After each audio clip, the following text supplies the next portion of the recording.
Di dalam Rihlah Batutoh, perjalanan Ibnu Batutoh, pengelana dunia dari Maroko, kira-kira segini tebalnya itu, Rihlah Ibnu Batutoh. Itu diceritakan oleh beliau bahwa beliau pernah sampai ke Indonesia. Tentu dulu namanya bukan Indonesia. Kalau Rasulullah menyebut negeri kita ini Al-Hindi, India. Al-Hindi, India ya. Oleh karena itulah samudra kita ini pun disebut Indian Ocean. Samudra India. India itu dari Pakistan sekarang sampai Filipina itu India semua. Bahkan Belanda pun ketika menjajah negeri ini disebut India Belanda. Memang negeri ini India. Indonesia itu kan setelah merdeka 1945. Sebelumnya ada Indonesia. Nama itu sudah muncul Sumpah Pemuda 28 Oktober 1928. Sudah ada muncul kata-kata itu bersumpah darah satu, darah Indonesia. Sudah ada berbahasa satu bahasa Indonesia. Ya, berbangsa satu bangsa Indonesia. Tapi negaranya belum ada, belum wujud. Bahkan ketika proklamasi kemerdekaan, itu wilayah Indonesia itu belum jelas. Dan Belanda belum merasa menyerahkannya kepada Indonesia. Sehingga ketika Jepang berangkat, Khairul Soleh dan kawan-kawan pemuda-pemuda Islam waktu itu memaksa Bung Karno dan Hatta untuk memproklamasikan Indonesia. Bung Karno menolak, diculik, dibawa ke Rengas Dengklok di Kerawang sana, dipaksa untuk menuliskan teks proklamasi. Terus 17 Agustus diproklamasikan. Jepang sudah angkat kaki, tapi Belanda belum, merasa masih dia punya. Sehingga nanti besok 10 November adalah Hari Pahlawan. Masuknya Belanda kembali ke Indonesia melalui pasukan sekutu Inggris, naik kapal tempur Inggris. Tentara Nika Belanda mendarat di Surabaya dan kita melawan perang. Pada konferensi meja bundar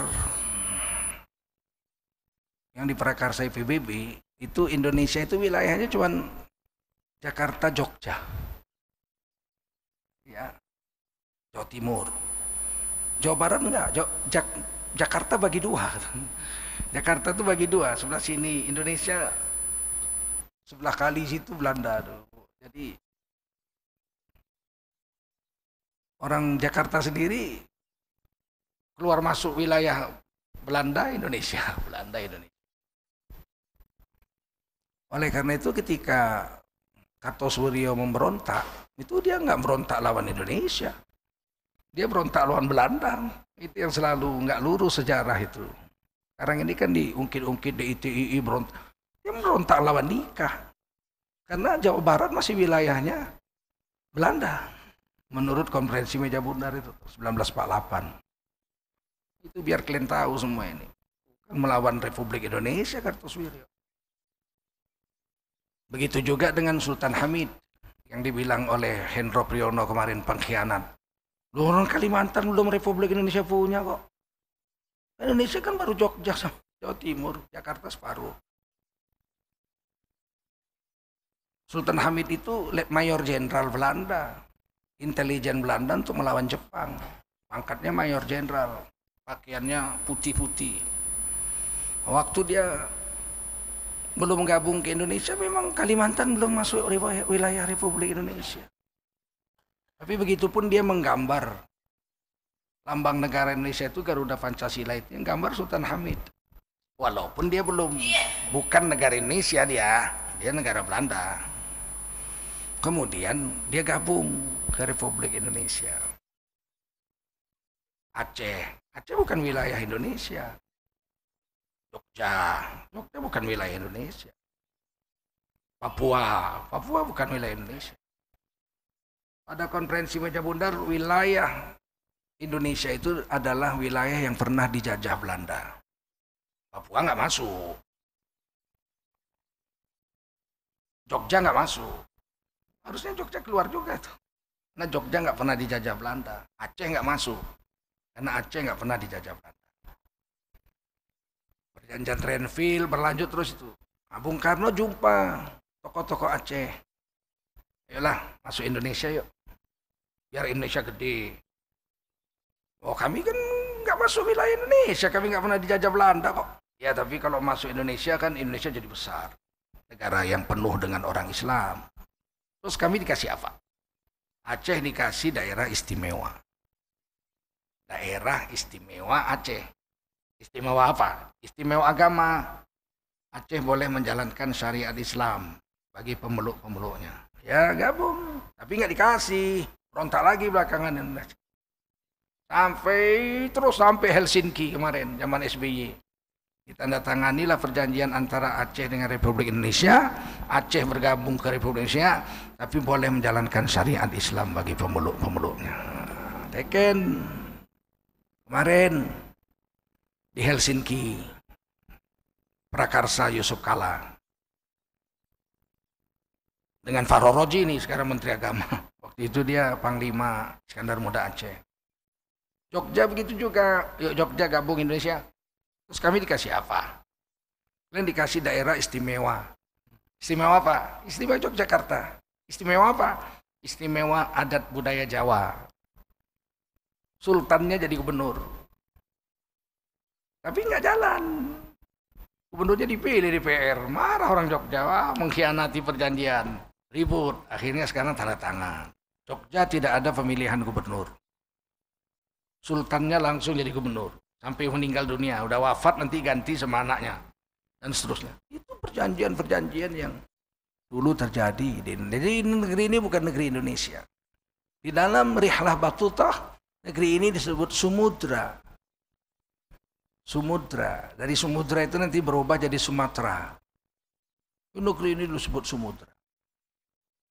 Di situ ada seorang raja di Sumudra, yaitu di Aceh Utara sekarang. 5 km kurang lebih dari Lok Semawi, nama negerinya Gedung. Di situ berdiri sebuah kerajaan Islam pertama di seluruh Nusantara, di seluruh Sumudra. Itu namanya Kerajaan Sumudra. Rajanya orang Melayu, orang Aceh, orang asli orang sini. Bukan keturunan Arab, bukan keturunan Cina, asli orang Melayu, namanya Merah Silu. Merah Silu mendirikan kerajaannya 1260. Turki belum ada Turki. Turki Utsmaniyah baru 1400 sekian, dari abad ke-15. Indonesia sudah punya kerajaan lebih dulu dari Turki Utsmaniyah, 1260. Nama kerajaannya Sumudra. Setelah dilantik dia tulis surat kepada dinasti Abbasiyah. Waktu itu masih dinasti Abbasiyah, belum dinasti Turki Utsmaniyah belum. Berpusatnya di Syarif Mekah, Raja Mekah, minta pengesahan. Maka disahkanlah oleh Syarif Mekah menjadi khalifah di Sumudra. Namanya diganti menjadi nama Syarif Mekah. Namanya Malikus Saleh. Raja dinasti kita waktu itu namanya Malik As-Saleh, raja yang soleh. Jadi sama nama Syarif Mekah dengan nama khalifah pertama di Sumatera, di Indonesia ini ya dulu namanya Sumudra, yaitu Merah Silu, ganti jadi Malikus Saleh. Kemudian beliau punya anak namanya Malikus Zahir, jadi raja yang kedua. Kemudian Malikus Zahir II, raja yang ketiga. Saat itulah datang Ibnu Battuta ke Sumudra dan makan di istana. Sholat Jumat jalan kaki, ditulis itu. Sholat Jumat jalan kaki, pulang naik gajah bersama rajanya Malikus Zahir, dan sholat Jumatnya dengan madhab Imam Syafi'i. Oh, di situ tulis tuh, ana madhab al-Imam Syafi'i. 1260. Artinya azan 2 kali, khutbah 2 kali, begitulah ya. Seperti yang dibuat di Istiqlal Jakarta. Nggak lama setelah kerajaan Sumudra berdiri, berdirilah kerajaan Pasai di Aceh Timur. Kalau yang ini di Aceh Tenggara, Aceh Utara. Berdiri yang baru lagi kerajaan Pasai di Aceh Timur. Persaingan terjadi karena ada beberapa orang Syiah datang ke situ. Akhirnya supaya jangan perang, disarankanlah oleh Syarif Mekah untuk mengawinkan anak mereka. Maka dikawinkanlah anak Raja Pasai dengan anak Raja Samudra. Kerajaan itu menjadi kerajaan Samudra Pasai. Jadi biasa dari dulu itu untuk damai rupanya suruh kawin. Jadi kalau kalian bertengkar aja sama tetangga, nggak mau baik, suruh anak kalian kawin, beres lah itu. Kan cucu kalian nanti yang menyatukan. Masya Allah. Jadi tidak ada kerajaan Indonesia waktu itu. Terus berkembang itu kerajaan sekitar 200 sampai 250 kerajaan Islam Nusantara. Sampai ke Papua Raja IV. Papua itu bukan Republik Indonesia. Perjanjian Meja Bundar nggak masuk Indonesia. Bung Karno merebutnya. Tahun 1962 kita pakai kapal selam. Kita udah punya kapal selam zaman Bung Karno. Dipimpin oleh Mayor Jenderal TNI Soeharto. Akan jadi presiden. Operasi Mandala. Merebut Irian Barat dari tangan Belanda. Tidak berhasil. Komodor Laut Yosudarso terbunuh di laut itu. Kemudian diadakan Stanfas oleh PBB stop. Diserahkanlah oleh Belanda Papua itu ke tangan UNTEA, UNTEA, UNTEA. Stanfas nggak ada yang punya, PBB yang pegang. Sampai tahun 67. Tahun 67 Bung Karno sudah berhenti jadi presiden tapi belum serah terima kekuasaan. Karena Bung Karno diturunkan jadi presiden oleh MPRS tahun 1966. Pada sidang Majelis Permusyawaratan Rakyat Sementara di bawah pimpinan Jenderal Abdul Harith Nasution. Bung Karno membuat pertanggungjawaban kepresidenan ditolak. Namanya judulnya Nawaksara. Kemudian diperbaiki lagi. Diajukan lagi, ditolak. Menurut Undang-Undang Negara Indonesia, kalau pertanggungjawaban presiden ditolak, presidennya wajib turun dari presiden. Habibie kena juga itu, Habibie pidato ditolak. Golkar menerima dengan catatan, berarti menolak juga kan. Diperbaiki beberapa hari, dibacakan lagi depan DPR, MPR, ditolak. Habibie harus jatuh jadi presiden. Dan tidak boleh mencalonkan lagi. Naiklah Gus Dur jadi presiden. Jadi dua presiden kita kena pertanggungjawaban ditolak. Sekarang nggak ada lagi, dibuang tuh undang-undang, takut mungkin ya. Sekarang Pak Jokowi ini mau ditolak, mau nggak terus aja dia sampai 2024. Mungkin mau nyambung lagi sampai 2027 gara-gara COVID ya. Nah, itu urusan dia, nggak urusan saya itu. Mau dia sampai mati pun nggak apa-apa kalau saya. Asal negeri ini dibikin bagus lah. Nah, kemudian Bung Karno dijatuhkan jadi presiden, diangkat presidennya itu Pak Harto. Pak Harto nggak mau. Nggak mau Pak Harto. Tentara kan nggak berani ada atasan. Atasannya Abdul Harith Nasution, Jenderal bintang 4. Pak Harto baru bintang 3, Letnan Jenderal waktu itu. Saya nggak mau jadi presiden dan tidak mempersiapkan diri jadi presiden. Kata Abdul Harith, terus siapa presiden? Sampaianlah, bintang 4. Abdul Harith Nasution bilang, saya orang Batak. Orang Mendeling, saya bukan orang Jawa. Saya bagaimana jadi presiden Indonesia, bukan orang Jawa. Sedangkan orang Jawa di Indonesia, waduh, puluhan juta itu. Sekarang 120 juta orang Jawa sini. Ayo, saya nggak mau. Akhirnya Pak Harto diangkat sebagai pengemban amanat presiden. Karena presidennya udah berhenti. Menurut undang-undang harus berhenti kan, pidatonya ditolak. Pertanggungjawaban. Pak Harto itu pengemban amanat presiden tahun 1967. Tapi Bung Karno tidak mau menyerahkan kekuasaan. Belum serah terima kuat. Jadi Pak Harto nggak jadi presiden. Januari 1967, Bung Karno menandatangani undang-undang yang dibuat DPR GR, DPR Gotong Royong, yaitu Undang-Undang Penanaman Modal Asing. Ini yang saya dituduh di ELC oleh anaknya si PKI Aidit itu, Ilham Aidit, dibilang saya kebalik-balik. Pak Harto menjual aset negara. Makanya jangan memfitnah, nanti di akhirat nggak tahan. Oh, dia nggak percaya akhirat, gimana ya? Akhirat ramalan-ramalan. Repot juga itu semua orang itu. Yang menandatangani undang-undang penanaman modal asing itu Bung Karno. Kan belum serah terima jabatan. Pak Harto kan baru pengemban amanat. Jadi masuknya modal asing itu karena ada undang-undang penanaman modal asing yang dibuat oleh DPR GR, ditandatangani Presiden Soekarno Januari 1967. Juli 1967 Pak Harto menandatangani kerjasama Freeport. Dulu namanya PT Tembagapura, Pak Harto tanda tangan. Inilah yang dituduh, saya berkewajiban meluruskan ini. Inilah yang dituduh Pak Harto menjual aset negara, menjual gunung emas. Mana, kan Papua belum Indonesia punya. Kan Papua bukan Indonesia punya. Stanpas, dipegang PBB di UNTEA. Inilah strategi politik tanda tangan antara Amerika dengan amanat Presiden Soeharto, tanah yang bukan miliknya. Supaya apa? Supaya Papua diserahkan ke Indonesia. Teken. Amerika mau aja gunung emas berapa triliun duitnya itu, satu gunung emas 6.000 meter ke atas, 4.000 meter ke bawah, 10.000 kilometer, 10 kilometer itu gunung emas itu. Teken Amerika. Baru Amerika bilang Belanda, udah lalu nggak usah campur-campur Papua dah, lu lepasin aja. Akhirnya dibuatlah penentuan nasib rakyat Perpera 1969, voting apa namanya itu? Kalau sekarang namanya referendum Perpera, penentuan nasib rakyat Papua oleh rakyat Papua sendiri, diawasi oleh PBB, diadakanlah Perpera referendum, orang Papua milih Indonesia, maka resmilah Papua menjadi Republik Indonesia 1969 dan diganti oleh Pak Harto namanya menjadi Irian Jaya. Dari Irian Barat menjadi Irian Jaya.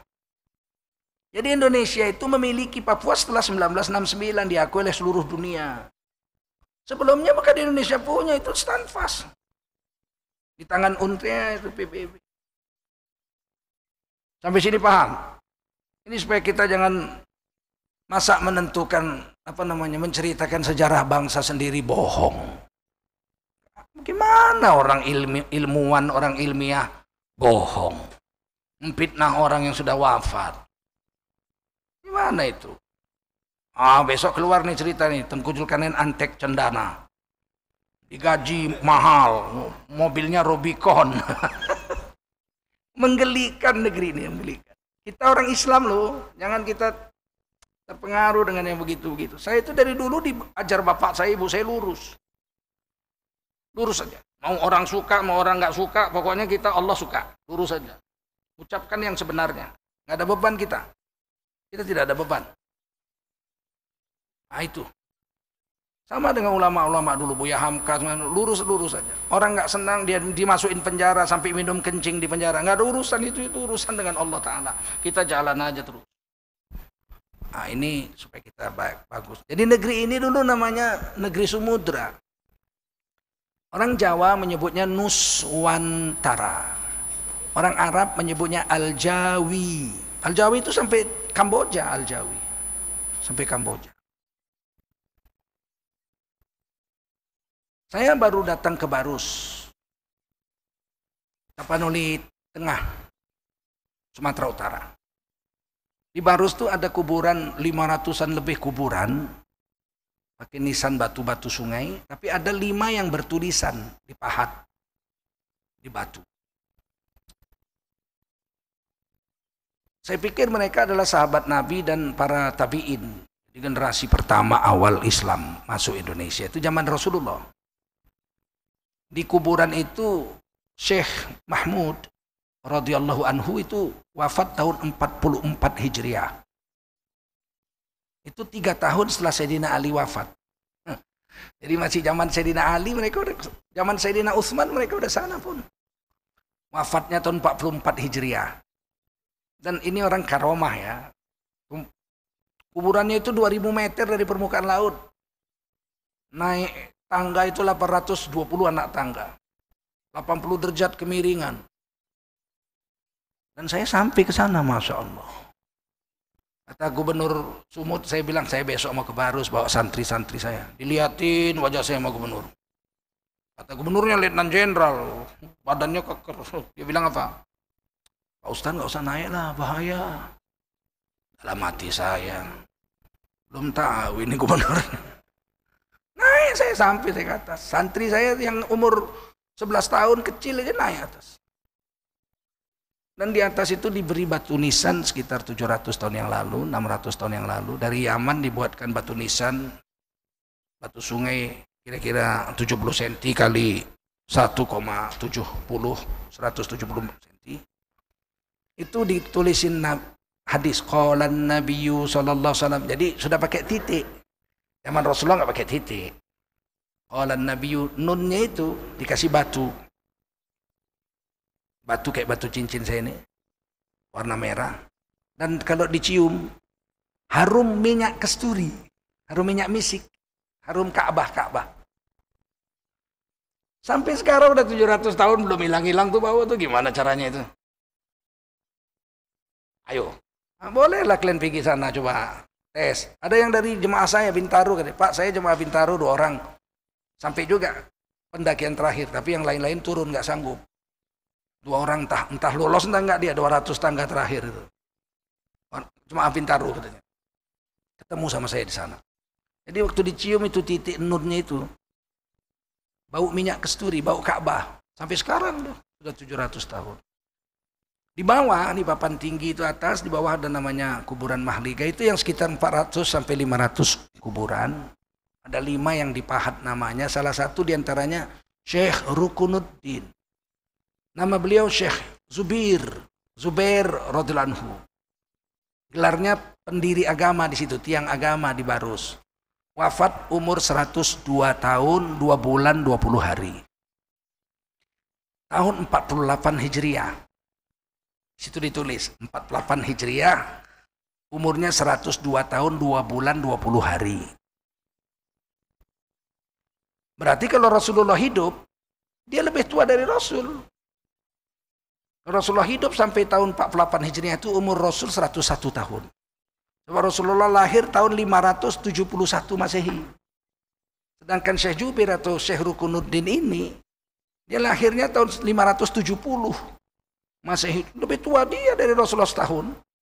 Dan panjang umur 102 tahun, 2 bulan, 20 hari. Kalau wafatnya tahun 48 nggak mungkin datang-datang langsung mati toh. Mesti dakwah dulu. Jadi Indonesia ini sudah dikenal oleh sahabat Nabi Shallallahu Alaihi Wasallam. Sebegitunya ya. Di Rusia, di Moskow itu ada 64 kuburan sahabat Rasulullah SAW di kota Moskow saja. Sampai sekarang masih ada kuburan. Sebagaimana kita jaga di Indonesia, di Moskow juga dijaga. Nah, kira-kira sepelemparan batu lah kata istilah orang Melayu dari pinggiran Sumatera Barus. Ada satu pulau kecil, bisa diberenangi lah. Paling-paling 1000 meter. Nama pulau itu Mursaha. Saya teringat Bismillahi majreha wa mursaha inna rabbi laghafurur rahim. Itu pulau Mursaha, itu markas dakwahnya para sahabat Nabi di negeri Nusantara ini. Mereka mula-mula mendaratnya di Nias. Mereka panggil manusia, ayuhan nas, qulu la ilaha illallah tuflihun. Hai manusia, ucaplah la ilaha illallah, kamu akan sukses dunia akhirat. Annas, akhirnya dibilang orang Nias. Saya dakwah di Nias dengan mahasiswa USU. Waktu saya dosen muda di USU, ternyata di pinggir-pinggir pulau Nias itu, di pinggir-pinggir pantainya itu, nama kampung-kampungnya itu semuanya nama surga. Jannata, jannah, surga. Firdaus, Ma'awa, sana bilang Ma'awa. Firdaus, Aden, Naim, nama-nama surga. Berarti memang sudah kenal agama dulu, walaupun di Nias itu 90% mungkin atau 80% beragama Kristen sekarang. Dari Nias itulah mereka merapat ke Pulau Mursaha, mungkin untuk pengamanan ya. Karena kalau di Pulau Sumatera banyak musuh kan, banyak harimau macam-macam. Mereka di Pulau Mursaha itu. Nah dari situlah dikirim sahabat Nabi yang berdakwah ke Cina. Kalau kita hubungkan dari dinasti Tang di Cina ditulis ada 60 sahabat Nabi yang datang ke Cina. Di bawah pimpinan Sayyidina Sa'ad bin Abi Waqqas radhiyallahu anhu. Sampai di Cina mereka diterima, diberi tanah 1,5 hektar dan dibangunlah Masjid Sahabat Nabi. Di sana menurut sejarah Sayyidina Sa'ad pulang ke Madinah dan berkubur di Madinah. Beliau itu pemimpin perang zaman Umar bin Khattab menaklukkan Parsi. Sayyidina Sa'ad. Mungkin beliau kawin dengan gadis Cina. Punya anak namanya Ibnu Abi Waqqas. Sehingga anak ini bisa bahasa Cina, bisa bahasa Arab. Kuburannya di Guangzhou. Ya, kalau kita pergi ke Kanton, orang Inggris bilang Kanton, kita bilang Guangzhou. Itu ada masjid. Di belakang masjid itu ada kuburan 6 sahabat Nabi. Tapi satu diantaranya nisannya ditulis Ibnu Abi Waqqas. Anaknya Sa'ad bin Abi Waqqas. Yang lain sahabat. Jadi di 60 itu kuburan yang ada di Guangzhou 6. Dinasti Tang. Zaman Sayyidina Utsman bin Affan radhiyallahu anhu. Kemudian mereka dakwah di Barus itu ke Tanah Batak. Di Tanah Batak itu kota-kotanya itu nama-nama Arab ya. Lughati, lughah bahasaku. Lughati menjadi lagu boti. Persia dari Parsia. Samosir dari Al-Misri. Ya, ini balighah. Sampai dakwah itu. Balighah. Balige. Itu nama-nama Arab. Dan ternyata Sisinga Mangaraja 1, 2, 3, 4, 5, 6, 7, 8, 9, 10, 11, 12 telah mendapatkan dakwah Islam di Barus. Singa Mangaraja 1 itu jalan kaki aja dari Bakara, Tapanuli Utara, di pinggir laut di pinggir Danau Toba sampai ke Barus mencari ilmu, masuk Islam. Marsyadat. Nah, jadi saya sudah ke Bakara. Sudah lihat. Jadi beliau itu disahadatkan. Orang yang sudah bersyahadat, bahasa Bataknya marsyadat. Paham? Ngerti? Singa Maharaja 1 marsyadat. Dididiklah di Pulau Mursaha itu. Sampai dia diangkat jadi muallim. Diangkat jadi muallim, bahasa Bataknya parmalim. Parmalim. Dijadikan seorang guru. Di Singmaraja itu dipanggil guru. Dan dia pulang ke negerinya Bakara dan mengembangkan ajaran agama baru. Belum ada agama waktu itu. Namanya agama parmalim. Nggak makan anjing, nggak makan babi, nggak minum tua. Ulamanya pakai serban jubah, pakai tongkat. Istrinya pakai cadar hitam-hitam. Bayangkan itu. 500-600 tahun sebelum Belanda datang, Singmaraja sudah belajar agama di Barus. Satu hari saya baru nikah. Sekitar 3 atau 4 bulan setelah nikah, istri saya minta pakai cadar. Istri saya insinyur teknik kimia. Bukan kaleng-kaleng lah. Tamat USU lagi. Ya skripsinya segini tebalnya itu, 1.200 halaman skripsinya. Saya yang ketik itu. Siapa yang mau ngetik itu bayarnya mahal kan? Ya X. Pangkat 2, Y, -3. Aduh, ngetiknya begini dulu, bukan pakai komputer. Nggak ada yang mau ngetik itu. Bayarnya ratusan ribu, mahal. Saya bilang sama istri saya, biar kita cepat kawin, biar aku yang ngetik. Karena ibunya sudah sakit-sakit, waktu itu sudah sakit. Kata ibu beliau guru SD. Apalah kalian kawin, nak? Iya ya. Ibu saya itu dikenalkan adik saya. Di kawan kuliah adik saya, disetujui ibu saya, dilamar kakak saya. Nggak pernah kami pacaran, nggak pernah. Walaupun dia di depan asrama putri itu, di depan Fakultas Sastra. Saya dosen di sastra, beliau nggak pernah saya jumpain itu. Apa kata ibu saya? Kata ibunya waktu saya datang libur sekolah. Ibunya liburan juga kan. Sudah kalian dekat-dekat sama anakku. Maksud ibu jumpa ngobrol-ngobrol. Bu, saya mau kawin bukan mau pacaran. Nangis ibunya. Adanya lagi orang macam begitu zaman ini. Ini orangnya. Ini orangnya. Saya ketik tuh skripsi itu, ya Allah. Dan ketika itu dia dari balik tabir sama saya itu.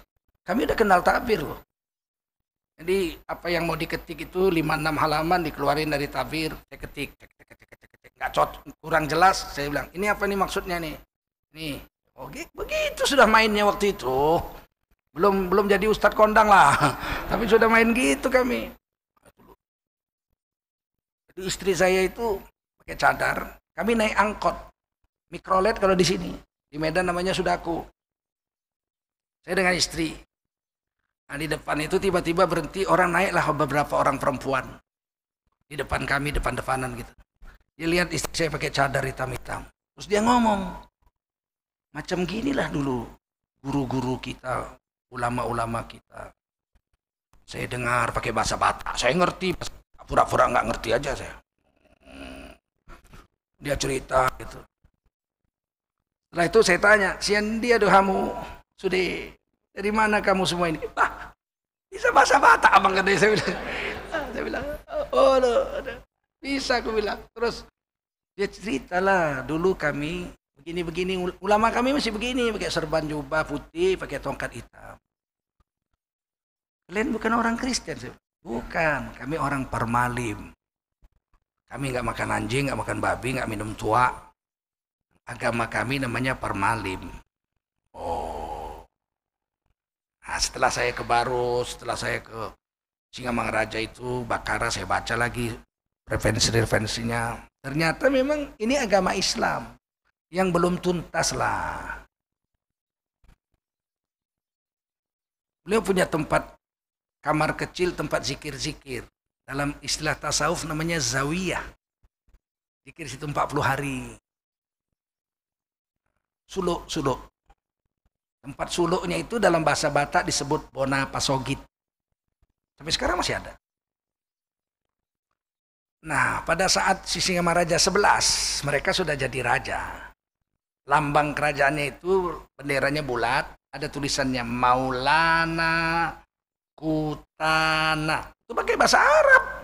Pakai tulisan Arab. Maulana itu bahasa Arab, kepala maksudnya. Maulana itu pemimpin. Kutana, kuta itu negeri. Nah, itu nya, pakai bahasa Batak. Jadi kepala negaranya. Itu Singamangaraja 11.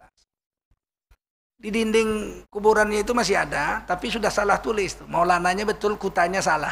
Ini kenapa begini nih? Nggak tahu kami Pak. Yang nulis siapa? Wah, nggak tahu siapa yang nulis. Yang nulis nggak ngerti bahasa Arab bagaimana? Karang-karangnya aja gitu. Tapi aslinya di Leiden di Belanda masih Maulana Kutana. Singamangaraja 11-12 itu punya stempel kerajaan. Tulisannya tulisan Arab, bahasanya bahasa Batak. Audo si Singamangaraja, penguasa Singamangaraja itu pakai tulisan Arab. Lambang perang Singamangaraja 12 itu Saracen, pedangnya Sultan Salahuddin. Dan menurut Muhammad Said, pimpinan Waspada, tahun 70-an pernah ditulis di koran Waspada berturut-turut itu sampai 7 hari dilarang oleh Menko Polkam waktu itu, Jenderal Panggabean. Itu tulisannya asyhadu an la ilaha illallah wa asyhadu anna Muhammadar Rasulullah.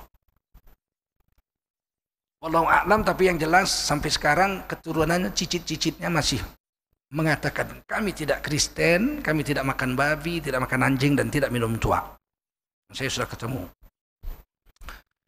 Nah, inilah jejak-jejak agama di Indonesia. Jawa belakangan masuk Islam, Jawa belakangan. Duluan kami karena memang lurusan dari Mekah itu kan nanti ke Yaman, terus Pakistan, India, Kerala, India Selatan, Sri Lanka, Aceh. Begitu perjalanannya.